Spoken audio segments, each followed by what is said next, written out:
इचलकरंजी शहराचं मतदारसंघामध्ये आमदार प्रकाश आवाड यांचं काम गेल्या 5 वर्षापासून सुरू आहे.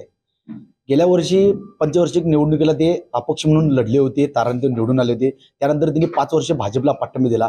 पण येणाऱ्या विधानसभा 2024 मध्ये भाजप असू दे, शिवसेना असू दे, तारांनी पक्ष असू दे, उमेदवारांची रांग लागली आहे. आपल्याबरोबर आमदार आवडे साहेब आहेत. काय सांगाल अण्णा, येणाऱ्या विधानसभेमध्ये तुम्ही भाजपशी राहणार की भाजप सोडून राहणार? शिवसेनेचे उमेदवार आहेत, तुमचे पुत्र राहुल आवडे सुद्धा उभारणार मत आहेत. नेमकं काय आहे गोळ?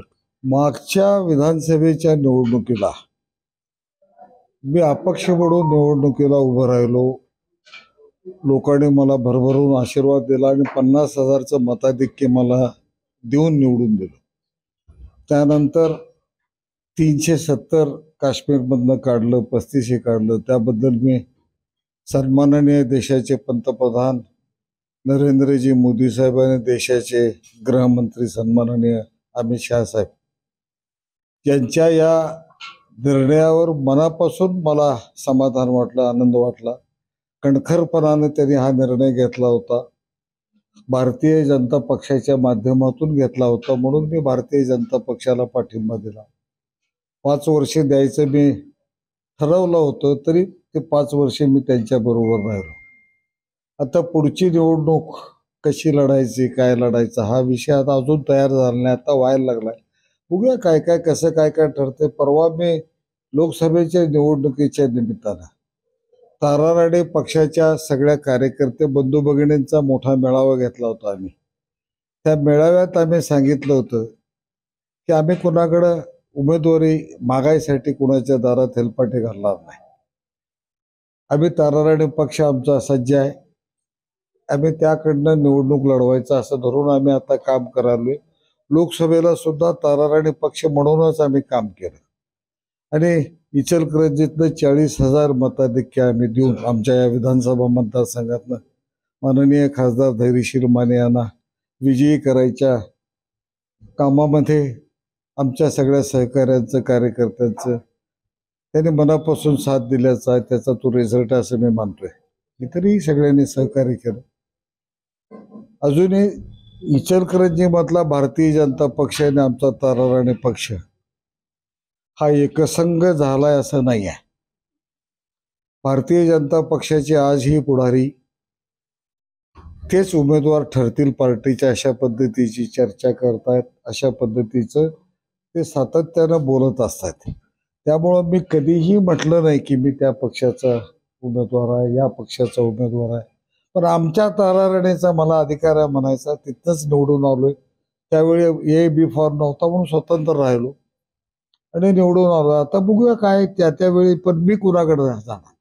आज इथली परिस्थिती अशी आहे, मी स्वतंत्र आहे आणि त्यावेळी सन्माननीय मुख्यमंत्री म्हणून देवेंद्र फडणवीस साहेब व्हावेत यासाठी मी त्यांना पाठिंब्याचं पत्र दिलं होतं.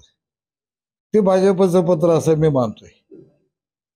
पण त्या पत्रातला मजकूर तुम्हाला एक्झॅक्ट पाहिजे असेल तर या राज्याचे सन्माननीय मुख्यमंत्री म्हणून देवेंद्र फडणवीस साहेब व्हावेत यासाठी मी स्वतंत्र निवडून आलो या मतदारसंघात आणि माझा पाठिंबा आहे असं ते पत्र आहे.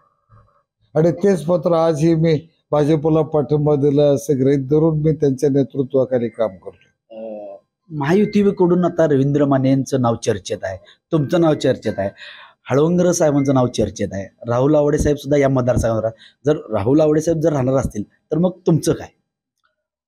बाकीचे कोण चर्चेत त्यांच्या पक्षाच्या वतीनं आता 3 पक्ष आम्ही सत्तेत आहे. एक भारतीय जनता पक्ष, दुसरा शिंदे साहेबांच्या नेतृत्वाखालचा शिवसेना आणि नामदार अजितदादा पवार साहेबांच्या नेतृत्वाखालचा राष्ट्रवादी, असे 3 पक्षाचं सरकार आहे.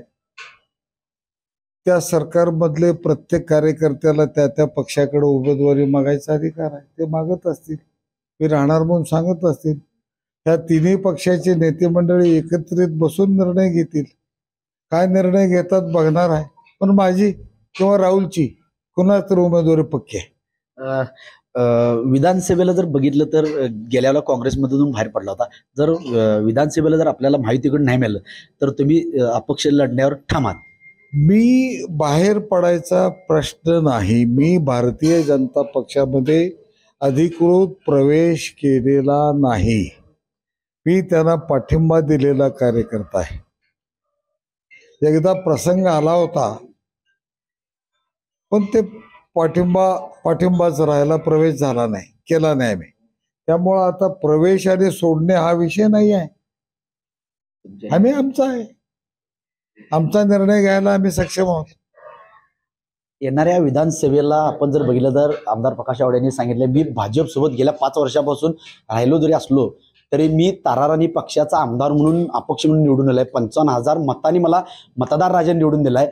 जर राहुल साहेब आणि आमदार आवाडे दोन्हीपैकीतलं एक उमेदवार आमचा असेल, कुठलाही निर्णय झाला तरी आम्ही आमच्या निर्णयावर ठाम राहू. कॅमेरामन निखिल विसेस, मी साईनाथ जाधव, TV 9 मराठी, इचलकरंजी.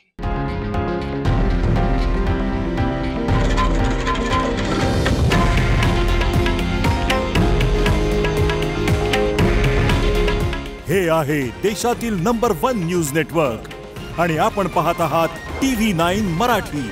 काळजी तुमची, हित महाराष्ट्राचं.